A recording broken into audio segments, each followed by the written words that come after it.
حجرہ عائشہ رضی اللہ عنہا وہ سب سے افضل مقام ہے جہاں حضور علیہ السلام آرام فرما ہے۔ اس حجرہ مبارکہ پر پہلے کوئی گنبد نہ تھا، چھت پر صرف نصف قد آدم یعنی آدھے انسان کے قد کے برابر چار دیواری تھی، تاکہ اگر کوئی بھی کسی غرض سے مسجد النبوی الشریف کی چھت پر جائے تو احساس رہے کہ وہ نہایت ہی ادب کے مقام پر ہے۔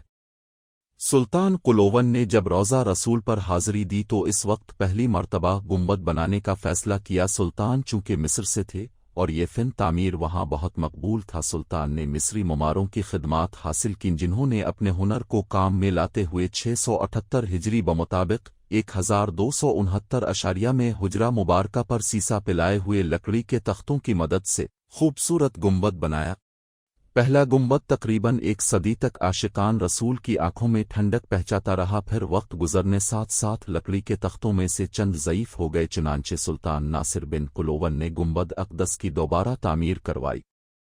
سلطان اشرف شعبان بن حسین بن محمد نے 765 ہجری میں تعمیر نو کرنے کی سعادت حاصل کی، پھر 1 صدی گزری ہی ہوگی کہ اس بات کی ضرورت محسوس ہوئی کہ گنبد شریف اور پنچ گوشہ احاطے کی تعمیر نو توسیع کی جائے۔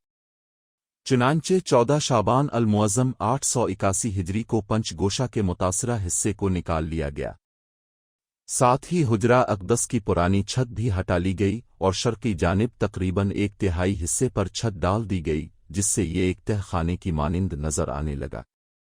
ایک چھوٹا سا گنبد حجرہ اقدس پر تعمیر کر دیا گیا، اس پر سفید سنگ مرمر لگایا گیا اور پیتل کا ہلال نصب کر دیا گیا۔ مسجد نبوی کی چھت کو مزید بلند کر دیا گیا تاکہ یہ چھوٹا سا گنبد ہلال سمیت مسجد نبوی کی چھت کے نیچے آ جائے، پھر اس کے اوپر بڑے گنبد کی تعمیر نو کا کام 17 شعبان المعظم 881 ہجری کر شروع ہوا۔ یہ کام 2 ماہ تک جاری رہا، پھر 7 شوال المکرم 881 ہجری کو اختتام پر پہنچا۔ 13 رمضان المبارک 886 ہجری مؤذن اذان کی غرض سے مینار رئیسہ پر گئے۔ اس وقت مائک وغیرہ کا کوئی سسٹم نہ تھا، مطلع ابر آلود تھا، اچانک بجلی مینار رئیسہ پر گری، مؤذن بھی شہید ہو گئے اور مینار رئیسہ مسجد نبوی قدیم کی طرف جا گرا جس سے آگ لگ گئی، ساتھ ہی گنبد کو بھی نقصان پہنچا۔ سلطان نے 100 معمار مصر سے روانہ کیے، سلطان کے حکم سے جس گنبد کو نقصان پہنچا سے مکمل ہٹا دیا گیا، اس کی جگہ 892 ہجری کو ایک نیا گنبد بنایا گیا جو صدیوں تک قائم رہا۔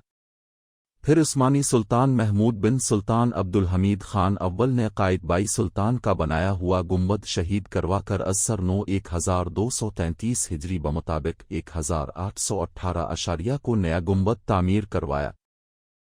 گنبد خزراک پر رنگوں کی تاریخ۔ 1 سب سے پہلا گنبد 678 ہجری بمطابق 1269 کو تعمیر ہوا، جس پر زرد رنگ کروایا گیا تھا، جس سے یہ کہ صفرا سے مشہور ہوا۔ 2 پھر 888 ہجری بمطابق 1483 کو کالے پتھر لگا دیے گئے، پھر اسے سفید رنگ سے رنگ دیا گیا، پھر یہ البزاق یعنی سفید گنبد کہلانے لگا۔ 3 980 ہجری بمطابق 1572 میں انتہائی حسین گنبد بنایا گیا، اس کو رنگ برنگے پتھروں سے سجایا گیا تھا، شاید میناکاری کا کام تھا، جس سے دلکش و جاذب منظر کے سبب رنگ برنگا گنبد کہلانے لگا۔